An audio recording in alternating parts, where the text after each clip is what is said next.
깜짝 놀랐습니다. 아침까지도 비가 와서 오늘 예배 나오는데 지장 있으면 어떡하나 하는데 제가 볼 땐 나오실 분은 다 나왔습니다. 옆에 계신 분하고 인사합시다. 좋은 날입니다. 비도 위에서 내리듯이 하나님의 은혜도 위에서 말씀에서 내립니다. 은혜가 있는 곳에 있어야 은혜를 받을 수 있습니다. 처마 밑에 아무리 비가 와도요, 우산을 쓰고 있으면은 그 비를 맞을 수 없습니다. 우리가 하나님의 은혜를 받으려면 인간적인 생각 또 나의 계획을 다 내려놓을 때 하나님께서 이 아침에 은혜의 단비를 내리실 줄 믿습니다. 은혜 받으면 여러분의 영혼이 삽니다. 은혜 받으면 여러분에게 새로운 일이 생깁니다. 은혜 받으면 하나님의 일이 펼쳐집니다. 그래서 우리는 은혜를 사모해야 되죠.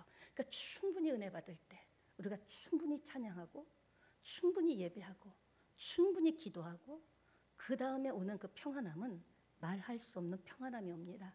오늘 예배를 통해서 전 세계에서 예배 드리겠지만 우리 새 찬양의 예배를 하나님께서 기쁘시게 받으시기를 사모하는 마음으로 우리 말씀을 받도록 하겠습니다.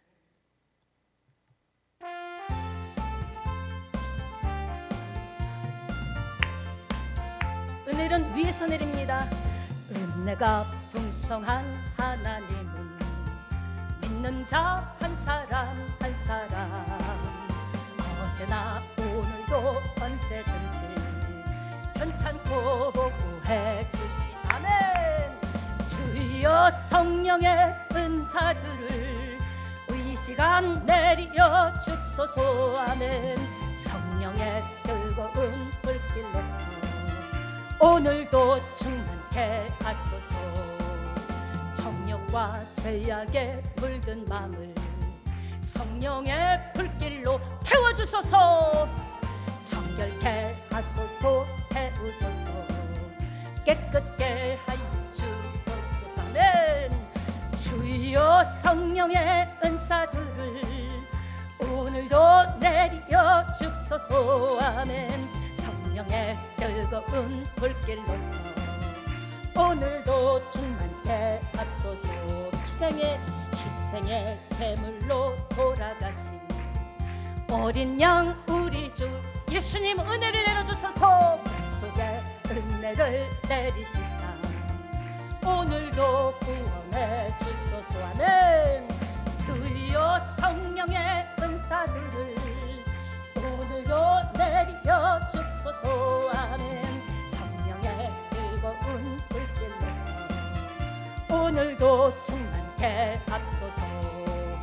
주님의 기쁘신 은혜만을 세상에 널리 저 복음을 전할지어다. 하늘의 능력과 권세로서 오늘도 이 시간 위 하늘을 열고 입혀주소서. 주여 성령의 은사들을 오늘도 내려 줍소서. 성령의 뜨거운 불길로서 오늘도 충만케 하소서. 아멘. 옆에 계신 분하고 인사합시다. 성령 충만 받읍시다. 여러분은 이럴 때가 없었습니까?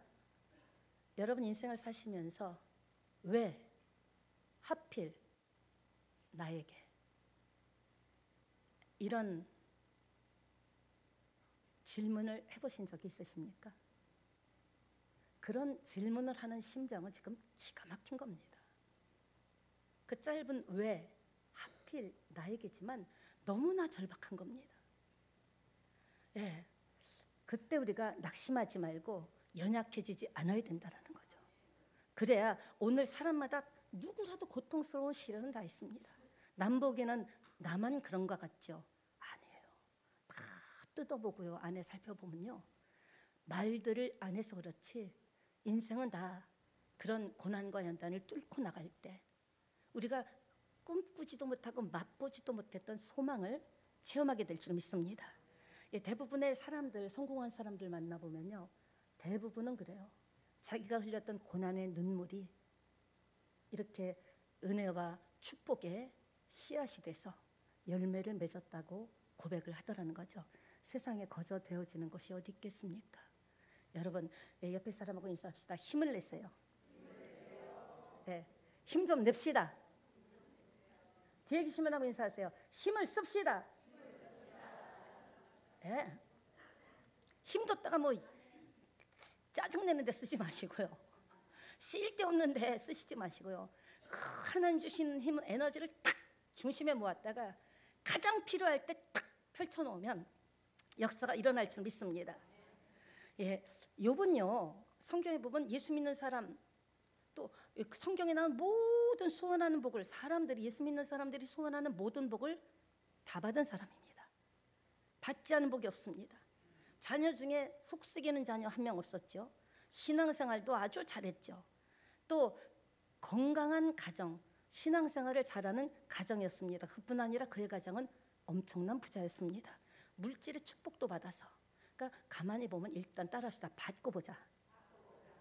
은혜든 축복이든 치유든요, 받고 봐야 되는 거예요. 남 은혜 받고 고침받고 치유받고 앞길이 열리는 거고 침을 질질 흘릴 것이 아니라, 하나님, 나도 똑같은 하나님 믿는데 나도 그 주인공이 되게 해달라고, 나도 그런 간증자가 해달라고 여러분이 기도하고 사모하는 심령을 만족해 할 줄 믿습니다. 욥기 1장 8절에 보니까 하나님께서 욥에 대해서 여호와께서 사탄에게 이르시되 내가 내 종 욥을 유의하여 보았느냐, 주의하여 보았느냐. 그와 같이 온전하고 정직하여 하나님을 경외하며 악에서 떠난 자가 있다 없다? 없다라는 거예요. 지금 우리 생각에는 뭐 그럼 나는 발꿈치도 못 따라가겠네, 내가 어떻게 이렇게 살 수 있을까? 그런데 욥이 이렇게 그냥 축복받은 상태로 있다가 천국 갔으면 얼마나 좋았겠습니까? 그런데 어땠습니까? 하나님께서는 그렇게 하지 않고 뭘 주셨습니까? 고난을 주셨다라는 거예요. 사랑하는 여러분, 그렇습니다. 성경의 몹은 제일 먼저 재산을 뺏어갔습니다. 그리고 자녀들을 다 걷어가시고요, 강도가 와서 가축을 뺏어가고, 천둥 번개가 와서 그냥 요새 말로 하면 날벼락이 쳐서 집이 다 없어지고, 그뿐 아니라 10남매는요 걱정 근심 없이 먹고 마셨거든요. 즐겁게 살았는데 하루아침에 10남매가 다 죽어버렸습니다. 그 얼마나 충격적인 사건입니까? 가지고 있던 모든 것을 한 포를까지도 싹 다 빼앗긴 겁니다. 12절에 보니까 욥기 1장 11절 10절 한번 볼까요? 읽습니다. 주께서 그와 그의 집과 그의 모든 소유물을 울타리에 두르심 때문이 아니나이까. 주께서 그의 손으로 하는 바를 복되게 하사 그의 소유물이 땅에 넘치게 하셨음이니이다. 이제 주의 손을 펴서 그의 모든 소유물을 치소서. 그리하시면 틀림없이 주를 향하여 욕하지 아니하겠나이까. 사랑하는 여러분, 하나님이 사탄에게 이르시되 그래, 모든 소유를, 그의 소유를 네 손에 맡긴다. 그러나 그의 몸에는 손대지 말라. 여러분, 욥이 걸었던 길은 우리가 걷는 길입니다. 욥은 특별한 하나님께 사랑을 받았지만 우리 인생도 가다 보면 어느 날 정신 차리고 보면 모든 것을 빼앗길 것 같은 때가 있습니다. 내가 사랑하던 것, 내가 아끼던 것, 내가 이것만은 꼭 있어야겠다고 생각했던 것들. 그러나 하나님께서는 욥의 믿음을 믿었던 거죠. 욥이 어떤 한 사람인지, 그러니까 우리의 믿음은 내가 믿는 게 중요한 게 아니에요. 다른 사람이 믿음 좋다고 하는 게 중요한 게 아니라 하나님이 보실 때 그 정도 사단이 시험을 해도 흔들리지 않는 믿음이라는 것을 확신하셨기 때문에 허락하셨다라는 거죠. 그러니까 감당할 시험 외에는 허락한 바 있다 없다? 없다고 했습니다. 여러분에게 지금 뭐 인생이 뭐 자고 세면 시험거리죠. 생각지도 않은 문제들이 툭툭 터지죠. 그러나 그때마다 기억하시기 바랍니다. 그래도 내 믿음만큼 하나님께서 고난도 주시는 거예요. 예, 뭐 욥의 고난을 우리에게 주지 않습니다. 감당할 시험과 고난 외에 고난은 허락하지 않으셨기 때문에 여러분에게 어떤 삶의 문제인가, 경제적인 문제든가 여러 가지 먹고 사는 문제, 이런저런 문제가 생길 때 여러분 시험 들지 마시고요, 하나님께서 나를 믿어주셔서 허락하셨구나, 하나님께서 내 믿음을 달아볼 수 있는, 내 믿음이 어떤 믿음인지 달아볼 수 있는 복시험을 주셨구나 생각하면서 하나님이 허락하실 때는 이길 수 있다 없다? 이길 수 있다라는 거예요. 우린 너무나 자신을 과소평가할 때가 있습니다. 내가 뭘 그렇게 하겠는가? 아니죠.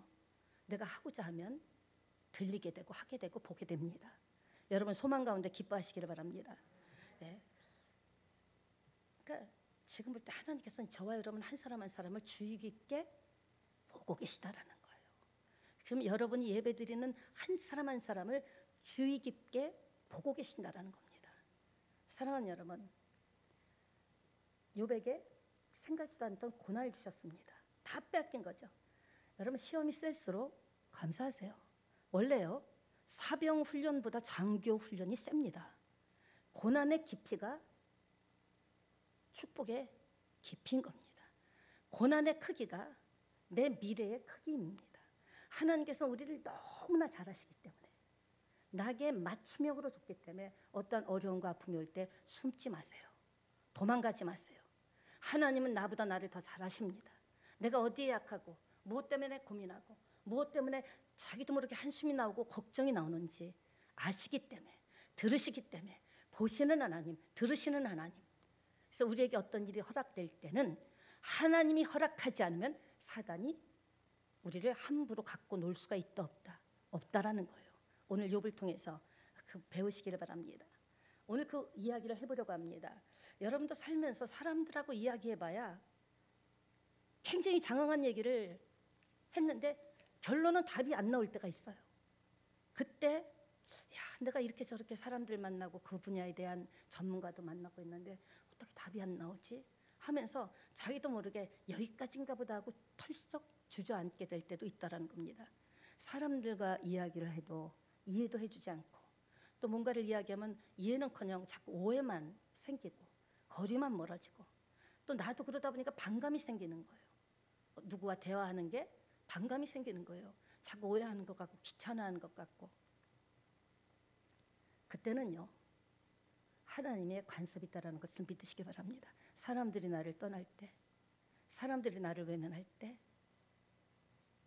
욥과 같이 하나님과 독대하는 시간이라는 것을 꼭 기억하시기 바랍니다. 예, 그렇습니다. 어떤 분은 힘든 일 가리지 않고 내가 살아왔다라는 거예요. 저희 교회도 보면은 참 손에 물이 마르지 않을 정도로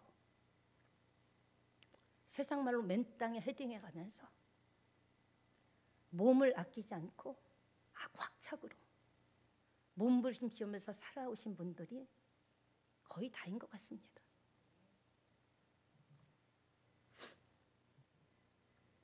욥 23장 2절에 보면 오늘도 내가 자기에게 반항한 마음이 있다는 거예요. 그런 시험을 줬을 때 어떻게 나는 할렐루야 할 사람이 있겠습니까? 우리에게도요, 시험이 올 때가 있고요, 반항하는 마음이 생길 수가 있어요. 느낌이 있고 감정이 있기 때문에 섭섭한 생각이 들 때가 있다고요. 하나님은 왜 나에게는 박하시나? 하나님은 나를 사랑하지 않으시나? 하나님 내 형편을 모르시나?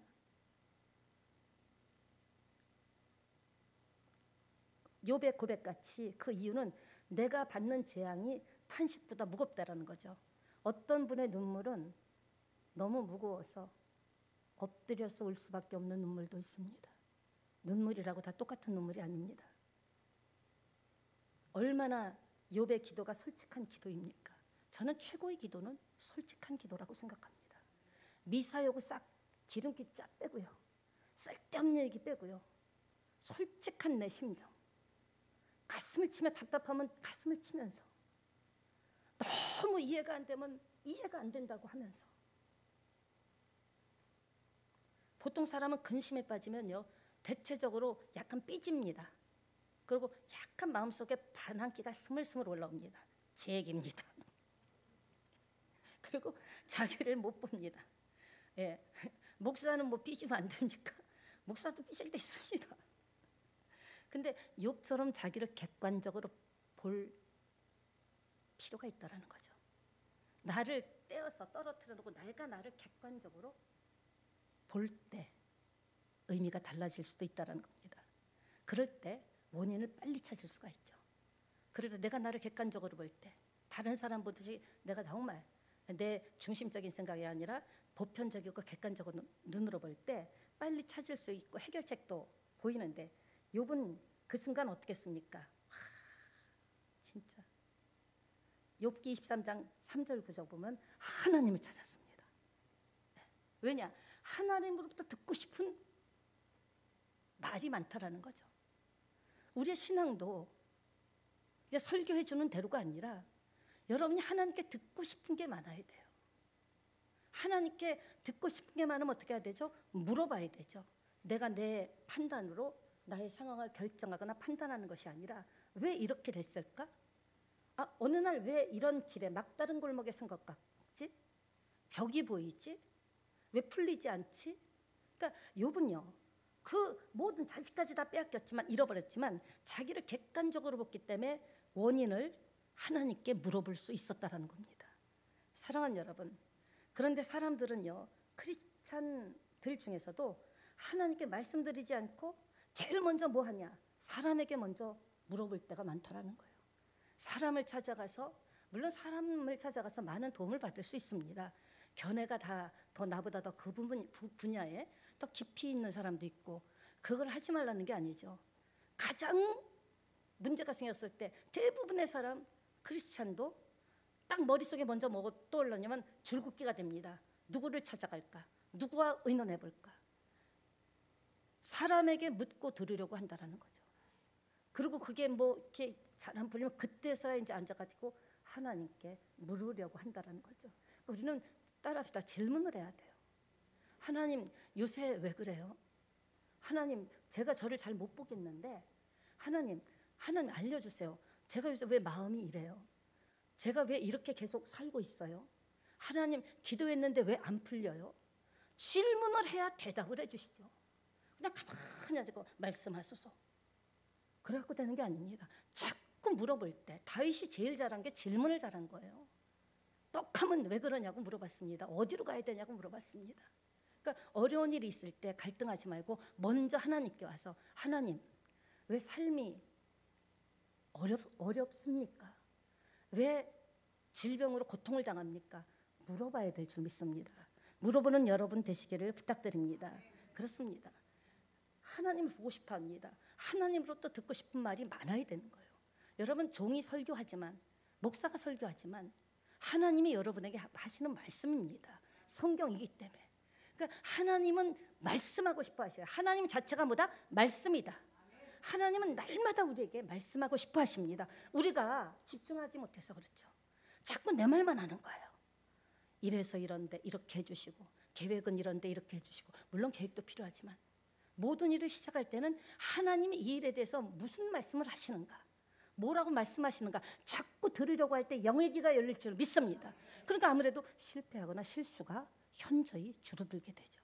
근데 우리는 내가 뛰고 안 되면 그때 이제 강단에 가서 엎드려가지고 살려달라고 하죠. 안타까운 일입니다.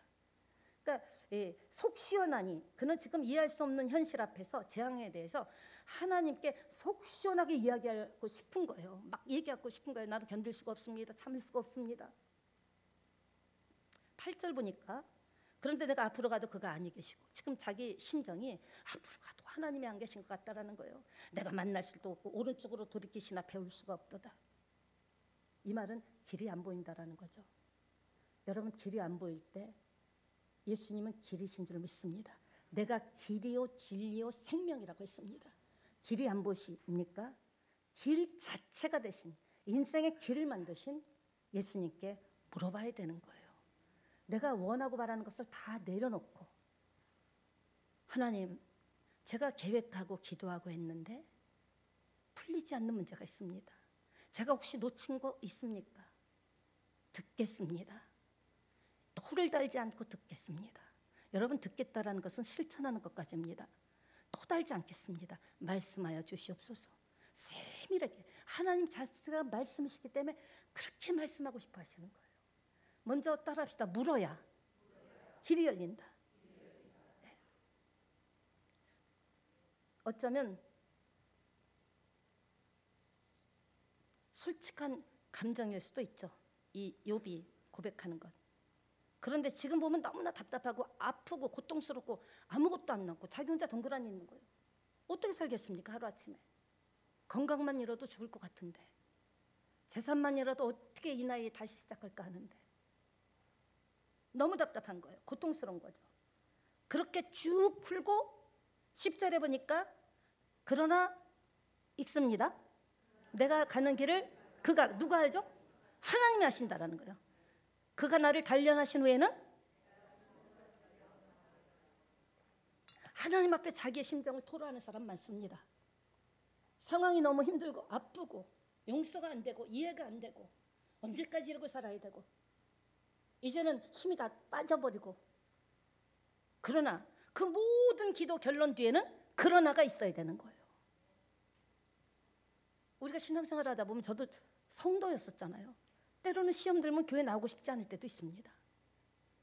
그리고요, 신앙이 떨어지면요, 전에는 막 하고 싶었는데 이제 시계를 보면서 아, 지금쯤 찬양하겠구나, 지금 요때 가면 되겠다, 점점 늦어질 때가 있다라는 거죠. 그러나 신앙을 갖게 되시기를 축원합니다. 여러분의 모든 얘기를 다 할 수 있어야 돼요. 그러나 우리 신앙이 어디까지 가야 욥의 복을 받는다? 그러나 내가 가는 길을 그가 하나님이 아시니까 지금 나는 시험 받는 게 아니라 나를 단련하시는 거다. 강하게 하시려고, 정금같이 하시려고 단련하신 후에는 내가 정금, 순같이 나오리라. 이게 이 고백이 있었기 때문에 욥이 갑절로 빼앗겼던 모든 것을 갑절로 축복을 받게 된 줄 믿습니다. 그렇습니다, 여러분. 이런저런 얘기 하나님께 다 해도 돼요. 그러나 우리가 그러나의 신앙이 없으면 안 돼요. 그러나 내가 가는 길을 하나님이 아시고, 나도 오늘 이 시간에 이 길 갈 줄은 몰랐는데, 예수 믿고 내가 예수 믿고 이렇게 살 줄 몰랐는데, 뭐 힘든 날도 있고 아픈 날도 있고 좋은 날도 있고 감사한 날도 있고 감격의 날도 있겠죠. 그러나 나의 가는 길을 아시는 분, 왜? 나를 설계하신 분이잖아요. 나를 만드신 분이잖아요. 나에게 꿈을 주신 분도 하나님이신 거예요. 나에게 비전을 주신 것도 하나님이신 거예요. 내 생각이었다면 그렇게 되지 않죠. 근데 그게 그냥 됩니까? 욥같이 단련을 받은 후에 정금 24K는 불순물이다, 찌꺼기들이다 건져진 순금이기 때문에 비하죠. 그러니까 우리의 신앙이 이렇게 흔들리던 질병으로, 물질로, 사람으로 고통받던, 흔들리고 막 고통을 받아도 그러나 나는 하나님 앞에 섭니다. 이 신앙이 되면 왜 안 주시겠어요? 없는 분도 아닌데. 그래서 따라합시다. 그러나의 신앙이 돼야 된다. 예. 이전에 제섭이네 집이라고 우리 집 바로 밑에, 예, 금 재련하는, 지금 생각하면 참 그 집이 부잣집이었어요. 어렸을 때 가서 보면 그때 금이 뭔 줄 알아서 땅에 막 떨어진 걸 주워와도 괜찮았을 텐데, 금을 막 시뻘겋게 달궈가지고요, 또 붓고 몇 번씩 찌끼를 건져내고 그러다가 나중에 걷어내고 나서 나중에 순금이 되고, 그러니까 금을 재련하는 집이었거든요. 그걸 보면서 금이 순금이 되려면 그냥 되는 게 아니죠. 24K 변하지 않는 비싼 금이 되려면 수많은 연단과 수많은 걷어냄이 있어야 된다라는 거예요. 찌끼들이, 우리가 순금 같은 신앙에 순금의 축복을 받으려면 우리 모두가 찌끼가 있습니다. 우리 모두가 아픔도 있고 상처도 있습니다. 그러나 하나님께서 훈련하실 때 어떤 훈련을 하든, 때로는 사람과의 관계가 끊어질 수도 있고, 때로는 당장 내일 해결해야 될 문제들, 물질 문제나 또 자식 문제가 생길 수도 있고, 삶의 문제가 생길 수도 있고, 직장이든 장사든 사업이든, 그럴 때 우리가 무슨 신앙을 가져야 돼요? 하나님이 나를 순금 만드시려고, 하나님이 알고 있는 시험이다, 하나님이 나의 상황을 알고 계신다. 이것이 얼마나 큰 힘이 되는지 모릅니다. 하나님이 아신다는데, 하나님은 죽은 자도 살리시는데, 없는 것을 있게 하시는데, 하나님이 아신다라는 게 얼마나 힘이 되는지 몰라요. 하나님이 내 연약함도 알고요, 내 눈에서 굵게 뚝뚝 떨어지는 내 눈물의 의미도 알고요, 나도 모르게 주저앉고 싶은 다리에 힘이 풀리는 내 마음의 상태도 알고 계시다라는 거예요. 그러나 필요하기 때문에 그것들을 통해서 단련돼서 나는 모르는, 나는 생각지도 못했던 찌끼들이 계속 올라와서 걷어내고 제가 말씀드렸잖아요. 우리가 예수 믿는 이유는 천국 가기 위해서입니다. 이 땅에서 잘 살고 잘 먹으려면요, 예수 안 믿어도 얼마든지요, 아니 더 잘하지, 사기쳐도 되고, 얼마든지 되죠. 우리가 예수 믿는 이유는 뭐죠? 천국 가기 위해서 믿는 걸 잊으시면 안 돼요. 아, 나는 요새 물질이 없어, 난 복 못 받았나 봐. 천국의 복보다 더 큰 게 어디 있습니까? 내가 그렇게 생각하니까 넌 아직 믿음이 안 됐다라는 거예요. 물질 때문에 두렵고 어렵고 질병 때문에 아플 수도 있지만 그게 전부가 아니라는 것. 그래서 여러분, 그러니까 원석이 순금이 되듯이 욥은 지금 그때는 고난의 이유를 몰랐습니다. 그리고 기한도 몰랐어요. 언제까지 고통을 받고 살 것인가. 그러나 한 가지 안 게 있죠. 그게 히트를 친 겁니다. 빅히트죠. 하나님이 나를 단련하신 후에는 정금같이 나오게 하신다. 그러니까 우리가 국가대표 선수들 보면요, 너무 고생하더라고요. 올림픽 같은 때 이렇게 보여주는 프로 같은 거 보면요, 진짜 고생하더라고요. 그들이 고생하는 이유가 뭡니까? 오직 금메달, 올림픽 금메달을 향하여 가듯이 우리가 연단 여러 가지 받는 것은 연단으로 인하여 하나하나 하나님 기뻐하지 않는 것들이 걷어내지고, 하나님이 근심하는 것들이 잘라지고, 그리고 세상에 먹고 사는 근심보다도 하나님이 보실 때 나는 지금 어떤 존재로 서 있는가. 돈을 많이 벌었다 못 벌었다가 아니라 하나님이 현재 지금 나의 상황을 볼 때 하나님이 나를 어떻게 보시는가, 이게 중요하다라는 거예요. 이것이 진짜 믿음 아니겠습니까? 저도 이전에는요, 왜 나만 겪는 고난이냐는 이 찬양을 하면서 얼마나 울었는지 모릅니다. 자기 서름에 복받쳐서 왜 나만 겪는 고난인지 모르겠다고. 물론 재난이나 가난이나 질병이나 문제를 그런 것들은 우리를 유쾌하게 하는 건 아니에요. 심각하죠. 심각한 거예요. 먹고 사는 거는요, 인생을 사는 거는요. 뭐 국대 선수들이 뭐 기분 좋아서 날마다 운동을 하겠습니까? 최선을 다해서 합니다. 왜냐? 경쟁에서 이겨야 되기 때문에. 저와 여러분은 믿음의 선한 싸움을 싸우는 사람인 줄 믿습니다. 여러분 직장에 나가도요, 우리는 선한 싸움을 싸우는 거예요. 다른 사람은 어떤 싸움을 싸울지 몰라도 우리는 선한 싸움으로 나가려고 자기를 치고 복종하고, 그리고 맡기는 거죠. 내일 일은 난 몰라요. 오늘 하루 살면 되는 거예요. 내일 죽을지 어떻게 알아요? 아무도 모르는 거죠.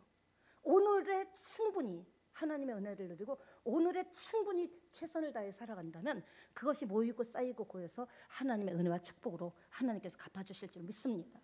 그러니까 우리 믿음도 고난을 통해서 강해지는 거예요. 아픔을 통해서 아픔만큼 성숙해진다고요.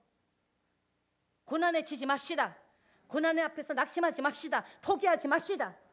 포기는요, 배추 셀 때만 하시던지 10,000원짜리 세실 때만 하시고요. 끝까지 견디면 무슨 일이 있어도요, 무슨 일이 있어도 끝까지 마지막 날까지, 마지막에 예수 부인하는 사람들도 있습니다. 마지막 순간에 그렇게 열심히 예수 믿다 마지막 순간에 몰라, 예수 몰라, 예수 모르고 예수 부인하고 가는 사람도 있습니다. 마지막에는요, 사탄이 강력하게 자기 백성으로 끌고 가려고 역사하기 때문에. 그래서 우리의 목표는 뭐다? 우리의 신앙을 갈고 닦으면서, 우리의 삶의 현장을 갈고 닦으면서 하나님이 세워주시고 하나님이 열어주시는 만큼 감사하면서 뛰어달려 나갈 때 저 여러분 정금같이 될 줄 믿습니다. 그렇습니다. 끝까지 견디면요, 불순물들이 걸러진 순수한 신앙이 되면요, 신앙은요 머리 쓰는 게 아니에요. 저는 이렇게 보면은 예수 믿은 지 굉장히 오래됐잖아요. 예수 믿고 잔머리 굴려갖고 성공한 사람을 본 적이 없어요. 순간은 될 것 같지만 결국 안 되더라고요.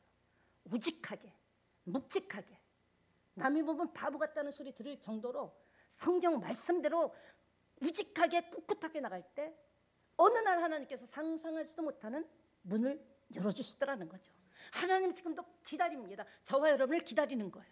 우리가 바라고 원하는 그것을 받을 만한 그릇이 되기 위해서 때로는 치기도 하고, 때로는 달래기도 하고, 때로는 하나님께서 설득하기도 하면서 우리를 오늘도 이 아침에 이렇게 모이게 하신 줄 믿습니다. 누군가 그러더라고요. 힘들 때 더 웃는 사람이 멋진 사람이라고. 힘들 때 운다고 누가 줍니까? 전화도 안 받아요. 내일이 따라서 내일은 난 몰라요. 내일은 하나님께 맡기고 오늘을 최선을 다하는 거예요. 내가 맡은 현장에서 최선을 다할 때 역사가 일어날 줄 믿습니다.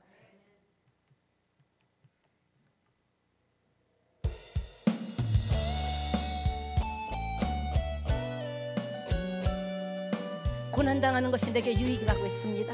고난이 올 때 하나님이 아시는 고난이기에 믿고 감사하며 기도하며 이기고 나갑시다.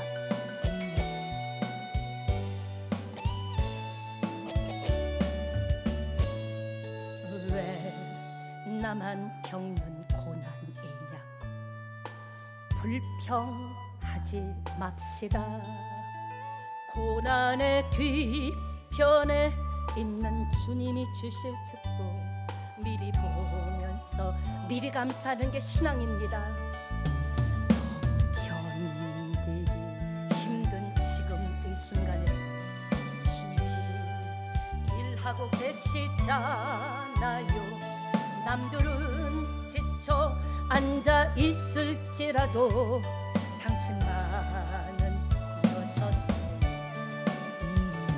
힘을 내세요. 힘을 내세요. 주님이 손 잡고 계시잖아요. 주님이 나와 함께함을 믿는다면 어떤 역경도 이길 수 있잖아요. 그렇습니다. 하나님을 믿는 믿음의 사람은 믿음이 꿈입니다. 하나님 오늘도 믿음의 사람을 찾고 계십니다. 그 한 사람을 찾기를 원하십니다. 그의 기도를 들어주십니다. 사랑하는 여러분, 저는 그런 생각을 해봅니다. 우리 성도님들 보면 참 마음이 짠할 때가 있어요. 이전에는요, 거울 보면요, 이 세상에서 제일 불쌍한 사람이 나다 그랬습니다. 내 서러움이 더 커 보이고, 내 문제만 더 커 보이고, 내 억울함이 더 커 보이고, 내 안 되는 거, 내 질병만 커 보였는데, 이 불과 같은 연당을 통해서 여러분의 믿음의 용량을 키워야 되는 거예요. 믿음의 사이즈만큼 받는 거예요. 믿음의 크기만큼 되는 거예요. 믿음의 높이만큼 여러분은 치료받게 될 줄 확신합니다. 하나님은 전능하십니다. 얼마든지 바꿔주실 수 있어요. 많이 믿으면 많이 바꿔주십니다. 진짜로 믿으면 진짜로 바꿔주십니다. 조금 믿으면 조금밖에 안 바꿔주십니다. 믿음이 운명을 바꾼다니까요. 믿음이 인생을 바꾼다니까요. 믿음이 가문을 바꾼다니까요. 믿음이 여러분의 자녀의 앞길을 바꾼다니까요. 믿음이 살리는 거예요. 믿음이 축복의 연료인 줄 믿게 되시기 바랍니다. 그러니까 욥을 위로한 친구들은 와서 헛소리 막 하는 거예요. 그럴 줄 알았다. 속히 네가 회개하라. 네가 죄가 있으니까 이렇게 날벼락 같은 이런 일들을 당하지. 욥은요, 너무 외로웠습니다. 자기 사정을 하나도 알아주지 않기 때문에. 여러분, 크리스찬은 외로울 때가 있습니다. 사람들이 비아냥거릴 때가 있습니다. 그래갖고 되냐? 묶이지 마라. 성경대로 되냐? 굉장히 비웃을 때가 있습니다. 윽박질렀어요. 친구들은 막 욥에게. 자기 사정을 아무도 알아주지 않았습니다. 하나님 계신 곳이 어딘지 안다면 찾아가서 그분 앞에 이 답답함을 다 토해내고 싶은 거예요. 얼마나 고통을 받았으면. 그가 오죽하면 동쪽으로 가도 하나님이 안 보이고 서쪽으로 가도 하나님이 안 보이고 하나님을 뵐 수가 없구나 탄식합니다. 여러분, 지금 어떤 환경에 있든지 어떤 분은요, 이렇게 해도 하나님의 뜻이 안 보이고 저렇게 해도 하나님의 안 보이고, 하나님 왜 저에게 길을 열어주시지 않습니까? 왜 저를 외면하십니까? 이럴 수도 있다라는 겁니다. 절대 절망이죠. 지금 욥의 감정은요, 36.7도고 40도가 아니라 100도, 1000도까지 올라갔습니다. 오늘날 일어나는 사회적인 대부분 문제들이 감정입니다. 부부 사이에도요, 가난 같지요? 그게 아니에요. 감정의 문제인 거예요. 부모 자식 간에도 그 문제 같지만 깊이 파고 들어가면 마음이 상했다라는 거예요. 자식은 부모에게, 부모는 자식에게. 요즘 세상이요, 세상 전체가 감정에 따라 살도록 막 부추기는 거예요. 감정에 살도록 막, 세상 자체가 그런 것 같습니다. 우리가 하나님은 은혜 하나님이시잖아요. 은혜의 삶을 살려면 먼저 우리의 감정을 다룰 줄 알아야 된다는 거죠. 애들은 괜찮아요. 화나면 짜증내고 막 해도. 근데 어른이 돼도 아기 때 일을 벗어버리지 못하면, 신앙생활 10년 하고 20년 했는데도 초신자 때의 감정을 벗어버리지 못하면 어찌하겠냐라는 겁니다. 감정은 굉장히 무서운 게 우리를 속인다니까. 순간적으로 속입니다. 어떤 감정이 팍 들어오면요, 딱 그냥 살맛이 안 날 때도 있고 다 때려치고 싶을 때도 있고, 그래서 된 게 뭐가 있냐는 둥 짜증이 스물스물 올라옵니다. 감정에 휘둘리고 나서 여러분 한번 돌아보세요. 여태까지 살면서 그때 내가 왜 그랬을까? 아주 이게요. 그때 내가 그냥 그 감정 한 번만 참았으면 이렇게까지 가진 않았을 텐데, 그때 내가 막 분노를 하나님께 막 이렇게 욕과 같이 이야기했으면 그 사람과 그렇게 관계가 틀어지진 않았을 텐데, 결국은요, 부모, 자식, 부부도요, 우리 심지어 교회 안에서도요, 성도와 성도, 성도와 목사 사이도요, 감정에서 출발하는 게 많다라는 거예요. 그 순간의 감정이 전부는 아니잖아요. 우리가 지나고 보면 내가 그때 괜히 열받았다, 내가 괜히 그때 따졌네, 이런 생각들이 마음에 들고 후회되지만 욥이 왜 섭섭하지 않았겠어요? 그러나 그는 하나님께만 다 고백한 거예요. 너무하십니다. 힘듭니다. 아픕니다. 사람에게, 그리고 하나님을 원망하지 않았습니다. 우리가 이런 얘기합니다. 흔히 하나님이 살아계시다면, 내가 예수 믿고 예배드리고 예배도 안 빠지고 나왔는데 어떻게 이런 일이 있냐. 하나님이 살아계시니까 그런 일이 있는 거예요. 아직 그 일을 그 축복을 받을 해결받을 만한 믿음의 그릇이 안 된 거예요. 왜? 지금 준비도 안 됐는데 부어주면 어디로 튈지 모르거든요. 정말 욥이 인정받았던 것은 뭐다? 욥기 23장 10절 다시 한번 고백합시다. 그러나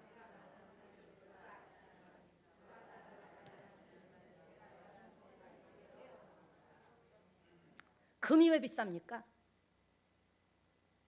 왜 순금이 비쌉니까? 14K, 18K, 12K도 있는데. 또 저기 뭐라 그러죠? 맥기칠한, 맥기란 건 이상한 말인 거. 아이고, 어떻게 그렇게 잘하세요? 더 이상 가르칠 게 없습니다. 도금한 금 다 다르잖아요. 불을 무서워하면요, 순금이 되지 못합니다. 여러분에게 다가오는 모든 시험과 연단은요, 감당할 수 있는 거예요. 제가 살아보니까 감당하더라고요. 어째서 나에게 이런 일이 있냐고 얼마나 하나님께 막 이랬는지 몰라요. 제가 아주 이제 여성스러워도요, 성격은 안 그렇습니다. 하나님이 살아계시다면 이런 일이냐, 내가 살아있으니까 너 눌러놓지. 제가 지나고 체험하고 나니까 우리에게 일어나는 모든 시험은 하나님이 허락한 거예요. 겁먹지 말고 쫄지 마세요. 내게 이미 감당할 수 있는 힘과 능력과 길과 그 문제를 함께 해결할 사람들까지도 만들어 예비하셨다라는 겁니다. 믿습니까?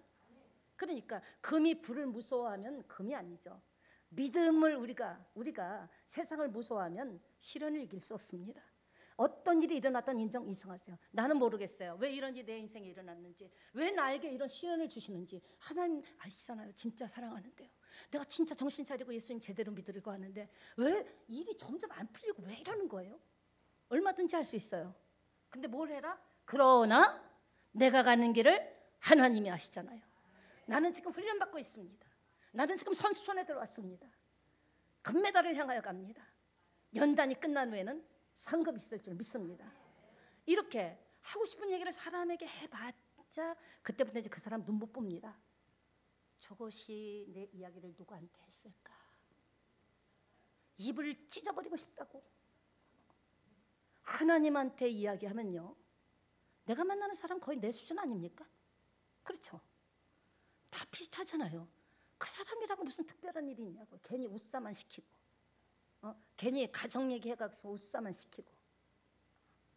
하나님께 간구하고 내 모든 걸 털어놔도 첫째, 비밀에서 나가지 않는다. 둘째, 해결이 된다. 그러니까 사람하고 만나서 사생활 같은 거 너무 얘기하지 마세요. 사람과 너무 깊은 대화하지 마세요. 왜? 그것이 올무가 돼서 근심이 생기고 걱정이 생기고 눈빛만 이상해도 내 얘기를 누가 들었나? 누구한테 전했나? 그럴 수 있다는 겁니다. 믿음이 시련을 무서워하지 않게 합니다. 금이 불을 무서워하지 않듯이. 2007년 이전에 제가 그 강의할 때도 했는데 캄보디아로 가는 비행기에 부산행 KBS 기자 부부와 친구 부부가 같이 여행을 갔습니다. 이제 착륙 준비를 하는 거예요. 그런데 이 재외동포 대사에 따르면 시아누크빌 공항의 관제탑에서는 계속 경고했습니다. 이상하다. 계기판을 봐라. 이상하다. 근데 이 기장이 뭐라고 얘기했냐면 걱정하지 마라. 내가 이 길은 눈을 감고도 갈 정도로 너무나 잘 안다. 계속 저기서는 깜빡깜빡 하면서 교신했거든요. 지금 이상하다. 계기판을 봐라. 계기판을 봐라. 이상하다. 그랬는데 이상하다고 얘기했을 때 계기판을 봤어야 되는데 그는요. 걱정하지 마라.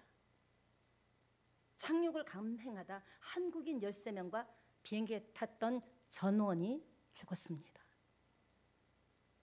우리에게는 말씀이 계기판입니다. 여러분 말씀을 들을 때 또 저 얘기하냐, 좋은 얘기하지. 계기판은 말씀이에요. 박경희 목사도 계기판이 아니에요. 하나님의 말씀만이, 인생을 만드신 하나님의 말씀만이, 인생이 어떻게 아픔에서 빠져나오고 가난에서 빠져나오고 어떻게 살 수 있는가, 어떻게 천국까지 갈 수 있는가, 내비게이션이 성경인 줄 믿습니다. 그러니까 여러분이 어려울 때 성경을 봐야 되는 거예요. 그 요새는 나오잖아요. 고난이 있으면 고난침 거기에 대한 게 쭉 나오잖아요. 얼마든지 도움을 받을 수 있습니다. 그러니까 고공 비행사 조종사는요, 느낌이 경험이 아닌데 무슨 일이 있어도 그렇게 훈련을 받는데요. 계기판을 봐라. 계기판을 봐라. 우리는 일 있을 때요, 사람을 찾아갑니다. 아니죠. 먼저 하나님의 말씀을 봐야 돼요. 성경의 모든, 욥은 내 얘기예요. 아브라함도 내 얘기고 이삭도 내 얘기예요. 야곱이도 내 얘기인 거예요. 그건 야곱의 스토리가 아니라 나의 이야기인 거예요. 쭉 찾다 보면요, 성경 전체에서 나의 오늘 현장이 있다니까요. 우리도 마찬가지입니다. 성경 전체가 이 땅을 살아가면서 안심하면서 안전하게 천국 갈 수 있는 계기판인 줄 믿습니다. 그렇다면 감정을 잘 다루려면 어떻게 해야 되나? 제가 빨리 하겠습니다. 내 삶의 운전대를 감정이 아니라 말씀에 맡기라. 네. 내 감정을 잘 다뤄야 내가 첫째 편안하고 행복해요. 어떤 일이 접쳐도. 그리고 이웃 사람이 편안해, 가족이 편안해. 근데 내가 어떤 감정이 막 치솟을 때 내 삶의 운전대를 감정이 아닌 거예요. 나의 감정은 이렇게 하고 싶지만 운전을 베스트 드라이버이신 주님께 맡기면, 그럼 우리가 좀 그 시간에는 좀 말을 안 하고 밖에 나가 있든지 주님께 맡길 때 역사가 일어납니다. 내가 느끼고 생각하는 것과 관계없이 하나님이 말씀하는 것은 모두 진리입니다. 성경의 모든 말씀은 진리예요. 명심해야 됩니다. 감정은 때때로 진실과 반대되는 이야기를 합니다. 명심해야 됩니다. 눈앞에 일어나는 사실, 진실이 아니라 말씀이 진짜이다라는 거죠. 평소 진리의 말씀, 성경을 배우지 않는다면 우리의 감정이 우리를 조절합니다.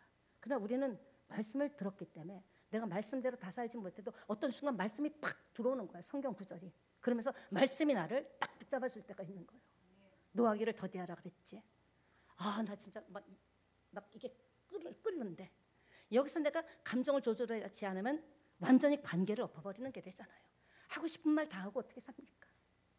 내가 생각하는 대로 다 하고 내가 맞다고 하고 어떻게 삽니까? 그러니까 말씀이, 그때 여러분과 말씀을 많이 외워야 돼요. 노하기를 더디하자. 노하기를, 그 말씀이 딱 생각나면 그 말씀이 나를 붙잡아서 한숨 한번 푹 쉬고 또 그 상황을 이겨낼 수 있죠. 여러분, 우리가 감정이 우리를 조종하면요, 스트레스 더 받습니다. 열 받습니다. 사람이 화나다 보면요, 더 화나게 되고요, 욕하다 보면 더 욕하게 됩니다. 막 펄펄 뛰게 되죠. 나중에 막 가슴이, 그러니까 이 마음이 막 요동을 치는 거예요. 자기도 모르게 어느 날 돌아보니까 어머, 이제는 설교 말씀 듣고 내가 성경 읽고 쓴 거랑 아무 상관없이 내 감정이 나를 끌고 가는 거예요. 그러니까 힘들죠. 사울은요, 그때 감정을 정리했어야 돼요. 자기는 아무리 다윗이 뛰어나도요, 왕이에요. 근데 이 사울은 천천히고 다윗은 만만이라는 그 말에, 다윗이 만만이라는 말에 시기질투심이 나서 감정을 조절하지 못해서 결국 비참하게 죽고 말지 않았습니까? 여러분 인생 살면서 행복하려면요, 감정을 잡아야 돼요. 감정을 조정해야 돼요. 내가 하고 싶은 대로 다 했다가는 큰일 납니다. 다윗에게 적개심이 나서 창 던지고 칼 던지고 했잖아요. 두 번째, 갈등하는 감정이 일어날 때는 어떻게 해라? 적절한 반응을 보여라. 따라합시다. 적절한 반응을 보여라. 기도는 감정의 창구입니다. 어디 가서 이거 속에 있는 것을 털어놓겠어요. 그때는요, 기도로 반응을 보이는 거예요. 기도하면서 내 모든 것을 털어놓는 거예요. 하나님, 나 너무 힘들어요. 정말 정신을 못 차리겠어요. 그 모든 사건을 다, 사람이 혈기를 다스리지 못하면요, 마땅히 내가 아니라고 할 때 예스하고 갈 때가 있다니까요. 그러니까 가족들에게 거기까지는 하면 안 되는 말인데 해버리고, 교우간에도 내가 그런 표정을 보이면 안 되는데 다 해버리고 쏟아버리고. 진리가 무엇인지 여러분 알게 되시기를 바랍니다. 고린도후서 5장 17절 보겠습니다. 그런즉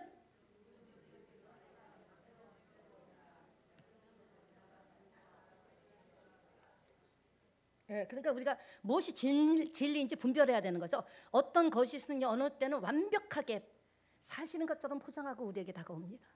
속으면 안 돼요. 하나님은요, 우리 모습 그대로를 받으십니다. 오늘 이 모습 그대로 받으시는 거예요. 그랬음에도 불구하고 어떤 일주일 동안의 삶을 살고 왔는지 아시면서도 이 모습대로 받으시는 거예요. 우리가 사람을 대할 때 저도 지금 싸우고 있지만 그 모습 그대로 받으면 되는 거예요. 아, 그렇구나. 아, 그렇게 생각할 수도 있겠구나. 아, 그런 사람도 있지. 나 같은 사람도 있으니까. 이렇게 받으면요, 부부간에도 훨씬 부드러워질 겁니다. 자식도 어떻게 나하고 똑같을 수가 있겠습니까?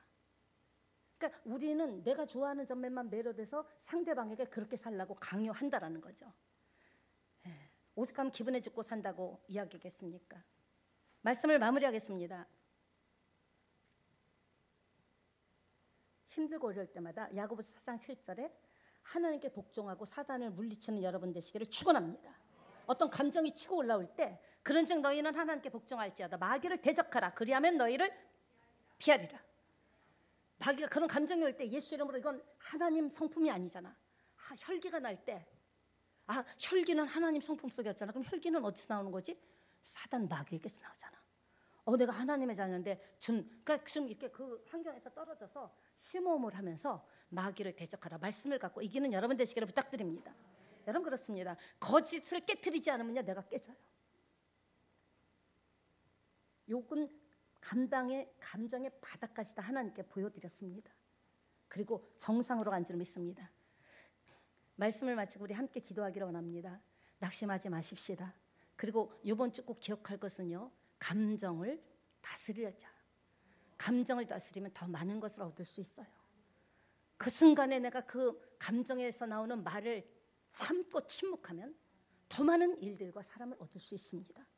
그때 우리는 노하기를 더디하자. 이런 말씀을 붙잡고 이기는 여러분 되시기를 축원합니다.